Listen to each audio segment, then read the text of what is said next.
Welcome students. आज हम देखेंगे आउटब्रीडिंग डिवाइसेस। आउटब्रीडिंग डिवाइसेस की हम बात जब करेंगे तो आउटब्रीडिंग का बेसिकली मीनिंग क्या है कि कोई एक प्लांट का जो फ्लावर का मेल पार्ट है वहां से पोलन्स का ट्रांसफरेंस होना किसी दूसरे प्लांट पे, ये है आउटब्रीड। क्लियर? अब ऐसे कौन से डिवाइसेस हैं, मतलब ऐसे कौन से पार्ट्स हैं जो इन आउटब्रीड को करने में हेल्प करते हैं? या एक चीज हमारे दिमाग में यहां पे और आती है, जो आउटब्रीडिंग है इसकी नीड क्यों है? आउटब्रीडिंग है क्या? ये तो थोड़ा आइडिया लग गया कि किसी एक प्लांट के पोलन जो है वो दूसरे प्लांट के स्टिग्मा पे जाके ट्रांसफर कर जाते हैं, तो थोड़ी सी वेरिएशन लाने के लिए आउटब्रीड की जाती है। इसको हम बोलते हैं क्रॉस पोलिनेशन का एग्जांपल। हम बात करना चाहते हैं आउटब्रीडिंग डिवाइसेस की। अब हम बात ये लेके आएंगे, एक तो आउटब्रीडिंग डिवाइसेस की नीड क्यों है, ठीक है, और आउटब्रीडिंग डिवाइसेस होते क्या हैं, ये चीजें हम डिस्कस करेंगे। इनसे पहले मैं आपको ये बताना चाहूंगा कि जो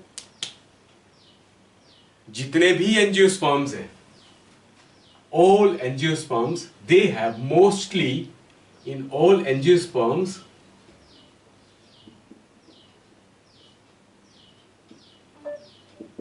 they mostly have, all angiosperms, they mostly have hermaphrodite flowers,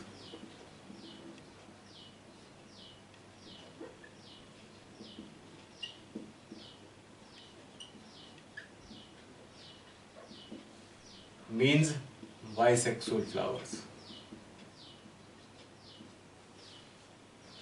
maximum इनमें दोनों ही सेक्सेस एक ही फ्लावर में होते हैं। जैसे अगर बात करें स्टिग्मा, स्टाइलोवरी एंड एंड्रोशियम, या इनको स्टेमन्स भी बोल देते हैं। And these are the corolla part, and these are the calyxes, corolla, and androecium and gynoecium. A flower, hermaphrodite flower, bisexual flower having both the sexes, male and female part. यहाँ से जो है pollens, और यहाँ से pollens mature होने के बाद जब रप्चर होके यहाँ स्टिग्मा पे सेम फ्लावर के अपने ही मेल से जो पोलन्स हैं वो स्टिग्मा पे शेड ओवर होते हैं। ये जो प्रोसेस होता है अपने ही मेल और फीमेल पार्ट के बीच में ये पोलिनेशन करना, इसको हम क्या बोलते हैं? सेल्फ पोलिनेशन बोलते हैं, सेल्फ पोलिनेशन। और इस प्रोसेस को हम ऑटोगैमी भी बोलते हैं, ठीक है। ये आपने सेल्फ पोलिनेशन और ऑटोगैमी की जो प्रोसेस है, हमने पोलिनेशन भी पढ़ी है, उसमें डिस्कस किया था। अब ये जो बात आ रही है सेल्फ पोलिनेशन की, होता क्या है? If self pollination is continue among the plants having same type of parents and their progenies, इनकी जो पहली कोई प्रोजेनी आई, पहली कोई जनरेशन आई, उसके बाद नेक्स्ट आई, इस तरह से 4th, 5th एंड 6th, इस तरह से ये generations to generations self pollination हो रहा है, इनके बीच ही पोलिनेशन हो रहा है। हम ये बात डिस्कस करना चाहते हैं। रिपीटेडली सेल्फ पोलिनेशन किनके बीच में हो रहा है? सेम ही प्लांट है, उनके ही प्रोजेनी नेक्स्ट जनरेशन है, फिर उनके बीच में आपस में ही पोलिनेशन हो रही, किसी दूसरे प्लांट के साथ ये पोलिनेशन नहीं हो रही है, मींस क्रॉस पोलिनेशन नहीं हो रही है। ये जो सेल्फ पोलिनेशन है, जो क्लोज्ड, जो रिलेटेड ये कैरेक्टर्स वाले प्लांट्स हैं, closely related plants, characters having close related plants, characters of the plants, they are going for the self pollinations। यही सेल्फ पोलिनेशन के लिए जा रहे हैं, बार बार इनके बीच में ही पोलिनेशन हो रही। तो इससे क्या फर्क पड़ेगा, इससे फर्क क्या पड़ेगा, क्या फर्क पड़ेगा, ये हम पहले बात डिस्कस करते हैं। आपको ये पता लग गया कि जो एक टाइप के प्लांट है, मान लेते हैं कि हम एक सिर्फ पी की ही बात करते हैं, एक पी का प्लांट है, उस पी के प्लांट के जो सीड्स आए उनको हमने ग्रो किए, फिर उनके बीच में ही सेल्फ पोलिनेशन चल रही है, किसी दूसरे कहीं दूसरे प्लांट के साथ उसकी पोलिनेशन हम नहीं करवा पा रहे हैं, सेम प्लांट के बीचों बीच अपनी ही पोलिनेशन चल रही है। इससे क्या फर्क पड़ेगा, एक इनके बीच में जो आगे जाके क्या फर्क पड़ेगा वो देखते हैं। reduced fertility factor,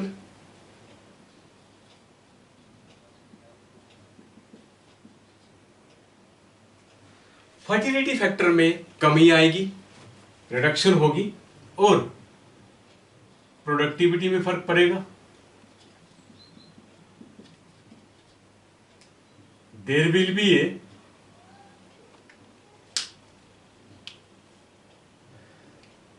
less productivity, productivity में फर्क पड़ा, फर्टिलिटी कम हुई, और भी कैरेक्टर्स में कमी आएगी, मतलब there will be no variation, इनके बीच में वेरिएशन नहीं हो रही है, कुछ चेंज्ड कैरेक्टर्स नहीं आ रहे हैं, they have no change characters, no variations. जो डिफरेंट कैरेक्टरिस्टिक्स इनको अडेप्ट करने चाहिए थे वो कब आने थे, वो जब किसी दूसरे प्लांट के साथ इन्होंने क्रॉस पोलिनेशन करनी थी तब आने थे। अब कंटिन्यू ऐसा प्रोसेस करने के बाद इस वैरायटी में, इस टाइप के प्लांट के प्रोडक्ट में कमी आएगी, प्रोडक्टिविटी कम हो जाएगी, फर्टिलिटी फैक्टर में कमी आ जाएगी, और कैरेक्टर्स में भी कमी आएगी, और कुछ अफेक्टेड भी रहेंगे, कुछ some of the plants get affected also, affected organisms भी रहेंगे। ये सब एक ही जनरेशन में जो कंटिन्यू हम कर रहे थे, क्लोज रिलेशंस के बीच में ही ये बार जो पोलिनेशन कर रहे थे, तो ये हुआ क्या, ये जो आउटपुट आई, ये आउटपुट क्या है, this is a depression, this is a depression, ये एक डिप्रेशन है। आप इस डिप्रेशन को कहीं दिमाग का डिप्रेशन लेके मत चलना। प्लांट्स में डिप्रेशन का मतलब हम बात लेके चल रहे हैं कि कोई कमी आ रही है, बहुत कमी आ रही है इसमें, कैरेक्टर्स को लेके, प्रोडक्टिविटी को लेके, फर्टिलिटी फैक्टर को लेके, दूसरे वैरायटी ऑफ कैरेक्टर्स को लेके इनमें कमी आ रही है। क्लियर? अब आपको ये पता लग गया कमी आई क्यों, क्योंकि हमने एक ही चीज फोकस की कि बार बार अपनी जनरेशन में सेल्फ पोलिनेशन कर रहे थे। वो जो सेल्फ पोलिनेशन को कंटिन्यू रख रहे थे, वो कंटिन्यू सेल्फ पोलिनेशन को रखने के साथ साथ मतलब इनके बीचों बीच आपस में सेम इंडिविजुअल्स के बीच में ही पोलिनेशन ब्रीड हो रही थी। उस ब्रीड को सेल्फ ऑटोमेटिकली मतलब इंडिविजुअल्स के बीच में सेल्फ पोलिनेशन का होना जो है वो क्या कहलाता है, क्या बोलते हैं इसको, इन ब्रीड करना, इन ब्रीड। तो इस प्रोसेस को बोलते हैं इन ब्रीडिंग। क्या बोलते हैं इस प्रोसेस को? इन ब्रीडिंग। सिमिलर इंडिविजुअल्स के बीच में, सिमिलर ऑर्गेनिजम्स के बीच में ही जब पोलिनेशन होती रहती है, फिर फर्टिलाइजेशन होती रहती है, उसको बोलते हैं इन ब्रीडिंग। क्लियर?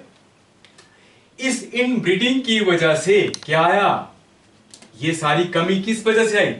इन ब्रीडिंग। तो इसको क्या बोल सकते हैं? इन ब्रीडिंग डिप्रेशन। क्या ऐसे हम बोल सकते हैं इसको? बोल सकते हैं this is in breeding depression. इसको क्या बोलते हैं? इन ब्रीडिंग डिप्रेशन बोलते हैं। तो हमारा जो मेन फोकस था ये है, this is inbreeding depression.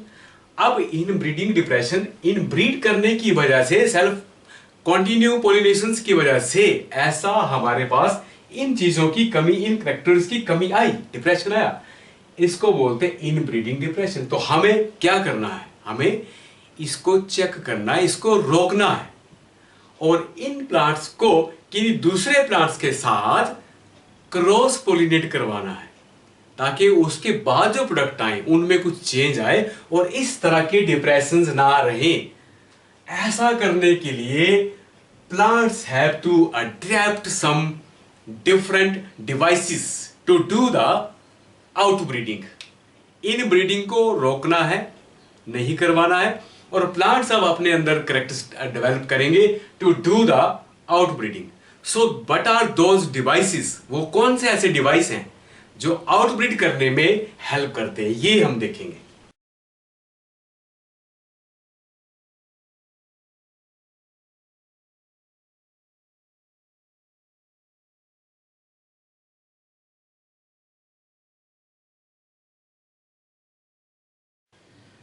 Next हम देखेंगे जो इनब्रीडिंग डिप्रेशन आया था उसको हमने चेक करना है। तो प्लांट्स किस तरह से, वो कौन से डिवाइसेस को यूटिलाइज करेंगे, कैरेक्टर्स किस तरह से अडेप्ट करेंगे कि ये सारा डिप्रेशन खत्म हो जाए और वो आउटब्रीड करने के लिए रिस्पॉन्सिबल फैक्टर्स लाए। उन सब में ये कुछ फैक्टर्स इनके पास है। नंबर 1 एक हम डिस्कस करते हैं, non synchronisation. Non synchronisation of stigma and stigma receptivity and release of pollens. इनके बीच में नॉन सिंक्रोनाइजेशन होगा। वो क्या होता है ये देखते हैं हम। ये स्टिग्मा स्टाइल ओवरी और दूसरा ये मेल पार्ट, ये क्लियर। ये सारा केलेक्स और ये सब पार्ट हैं, उनको हम अभी छोड़ रहे हैं, इसमें सिर्फ ये मेन पार्ट ले रहे हैं। अब इसका मीनिंग क्या होता है, जब stigma, when the stigma is receptive, when the stigma is receptive, it means stigma is mature to receive the pollens, so they can develop the pollen tube and do the fertilization, so they can fertilize the ovule. But what happens, within the same time pollens are not mature, pollens are not mature and not release। Same time पे pollens ना तो mature हुए ना ही वो release हुए, क्या pollination हो जाएगी, मतलब अगला प्रोसेस हो पाएगा? नो। तो they what they do, they check the self pollination. एक तो इसमें सेल्फ पोलिनेशन नहीं हो रही, they check the self pollination, मतलब इसको अवॉइड कर रहे हैं ये। और सेल्फ पोलिनेशन नहीं हो रही है तो नेचुरली ऑटोगैमी को रोक रहा है। तो एक स्टेप ये हो गया। दूसरे स्टेप में if the stigma is not receptive. अब दूसरे केस में, ये था ना पहला केस, अब सेकंड केस में बता रहा हूं। If the stigma is not receptive, stigma भी मैच्योर नहीं है, but on the same time pollens are mature and released. If the pollens are released and they are mature and they are released on the surface of the stigma, what happens? Again, it is not mature. Stigma is not receptive. ये receptive नहीं है. No pollen tube will be formed. No fertilization will be there. कोई fertilization नहीं होगी. तो फिर से ये self pollination को नहीं होने देगी, रोकेगी।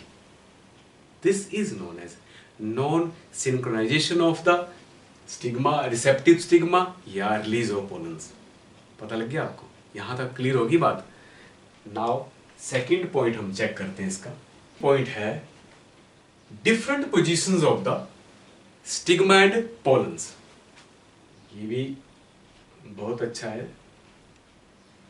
अब जो है स्टिग्मा और पोलन्स की जो जो मेल पार्ट है, एंथर्स हैं, उनकी पोजीशंस डिफरेंट है।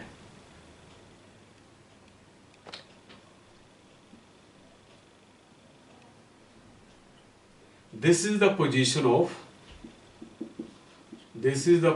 of stigma and this is anther, और एंथर में ये एंथर है, मीन्स मेल का पार्ट है। There is a difference, this much difference is there with positions.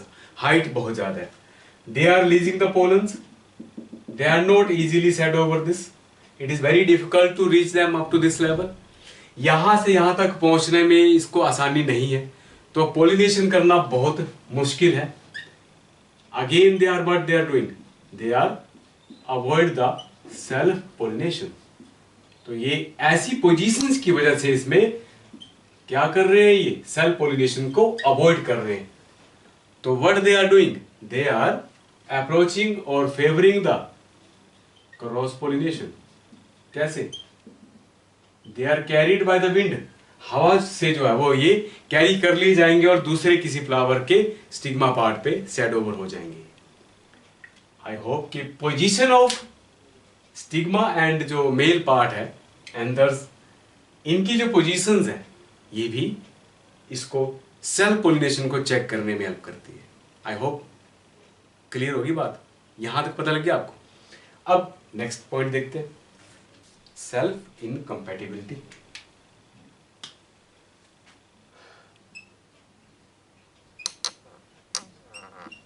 Self incompatibility,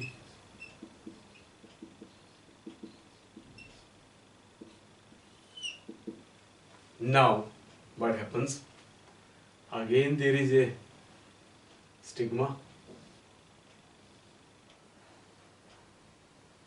style ovary, anthers,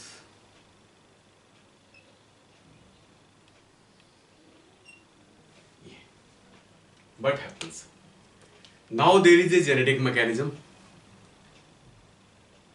which prevent the pollens to do the fertilization. Now there is a genetic mechanism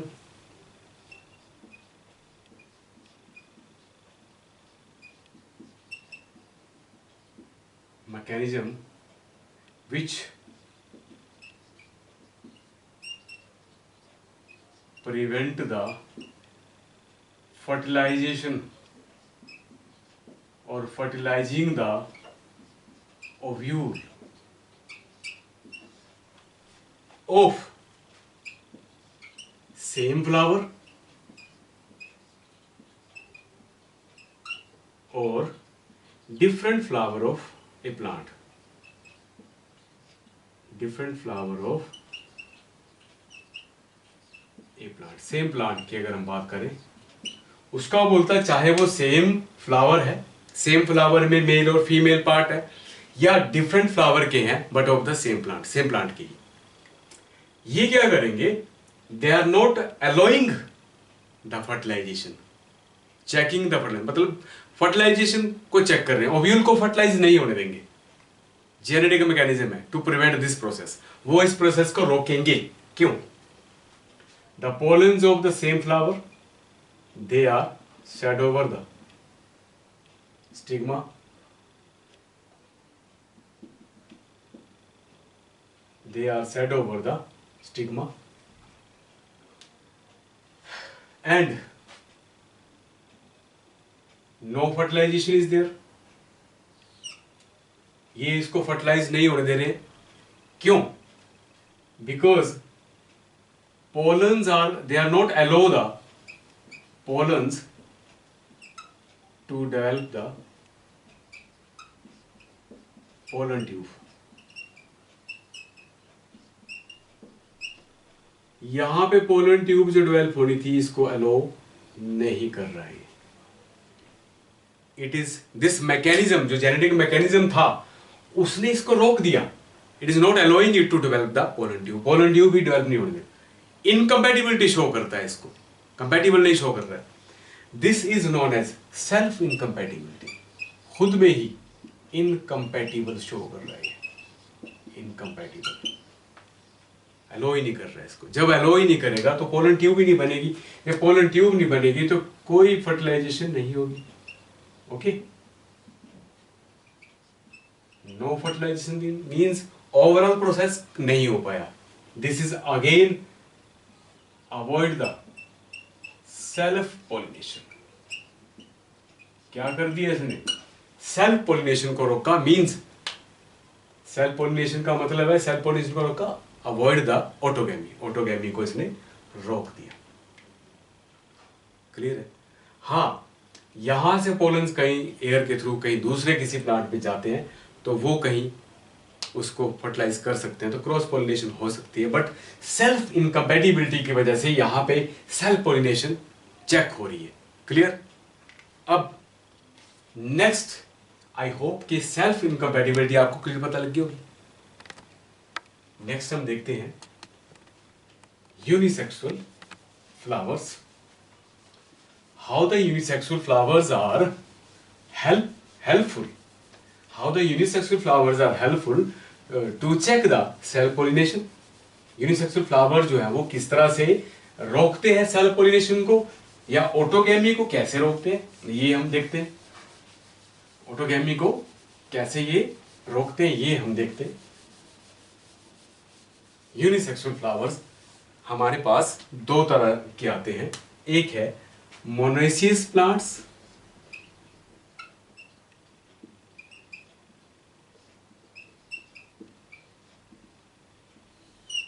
which have male and female flowers, male and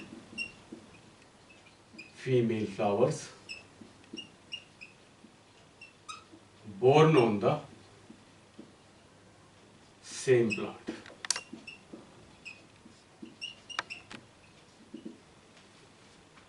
ऐसे plants जिनमें male और female plant flowers they are born on the same plant. Then the example is castor and maize. अगर हम मेज की बात करें, ये है इस तरह से, ये मेज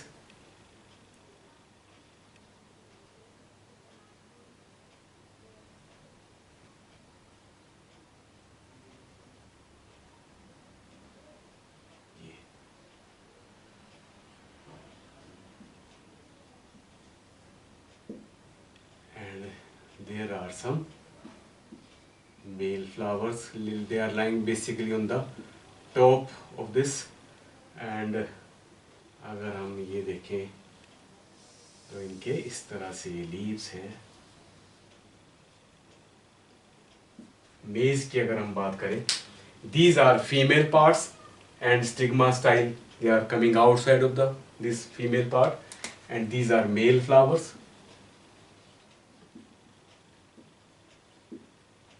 These are female flowers. There is no possibility कि ये सेल्फ पॉलिनेशन कर पाए. सेल्फ पॉलिनेशन को करने के लिए ये पास चाहिए. क्लियर है? They should have male female part close to do the self pollination. अगर ये पास नहीं होंगे तो सेल्फ पॉलिनेशन पॉसिबल नहीं है. तो इट अवॉइड द ऑटोगैमी. इसमें क्या नहीं हो पाएगा? ऑटोगैमी नहीं होगी. It has no autogamy. ये पता लग गया आपको? पोलन्स यहां से सिमिलर फीमेल पार्ट पे गिरे, ये पॉसिबल नहीं है. तो ऐसे केस में ऑटोगैमी को तो ये चेक करते हैं, बट नॉट गिटोनोगैमी.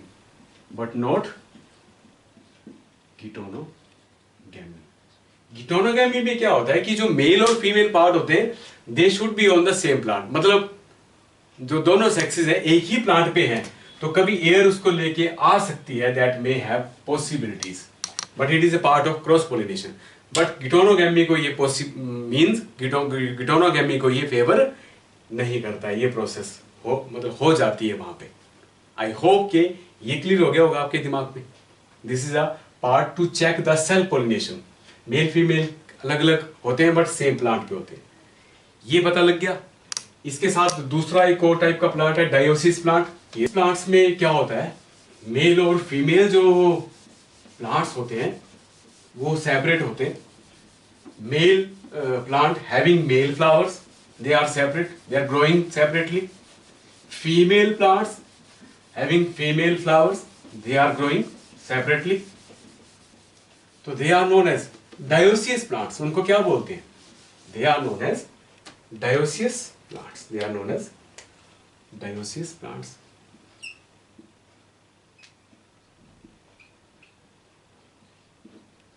Dioecious plants जिनमें male flower on the male plant and female flower on female plant. अब ये अगर हमारे पास कोई इस तरह से है, इनमें सिर्फ ये मेल पार्ट्स हैं और इस तरह से ये इसके पार्ट हैं, इन पे सिर्फ मेल फ्लावर है, और ये कोई दूसरे कहीं पे भी हैं, they have, these are known as female, these are known as female flowers and they are lying on the female plants. When the pollens they are carrying by the air or other agents, they are setting over the different plants. Male plant is different, female plant is different. तो एक चीज तो simple होगी कि autogamy को तो ये करने नहीं देंगे, दे चेक द ऑटोगैमी, इसमें ये पॉसिबल नहीं है, ऑटोगैमी नहीं होगी। दूसरी गिटोनोगैमी भी नहीं होगी यहाँ पे। That should be on the same plant, अगर मेल और फीमेल है बट वो सेम प्लांट पे होने चाहिए, उस टाइप की पॉलिनेशन को हम गिटोनोगैमी बोलते हैं। तो ये तो ऐसी फेवर कोई भी नहीं कर रही है इसमें। Male is different, female is different, अगर मेल से यहां से कोई कैरी करता है तो that may be air, that may be, तो इस टाइप की अगर पॉलिनेशन होती है तो that should be example of geitonogamy. I hope कि ये तो पता लग गया आपको। यहाँ पे ना तो ये ऑटोगैमी को होने दे रहा है ना ही गिटोनोगैमी को होने दे रहा है, तो ये दोनों प्रोसेस यहाँ पे नहीं हो रहे। This is favouring the xenogamy, इससे जीनोगैमी हो रहा है। आई होप के ये आपको क्लियर पता लग गया होगा। और इन सब से होगा क्या, these are outbreeding devices, these are outbreeding devices, they bring the different characteristics in the plants and create some new variations with the different healthy characteristics and increase their outputs, productivities, and जो losses थे वो सब इसमें recover हो जाते हैं इनकी वजह से। So this is how this outbreeding devices are helpful for the plants. I hope you understand it better. Thank you very much.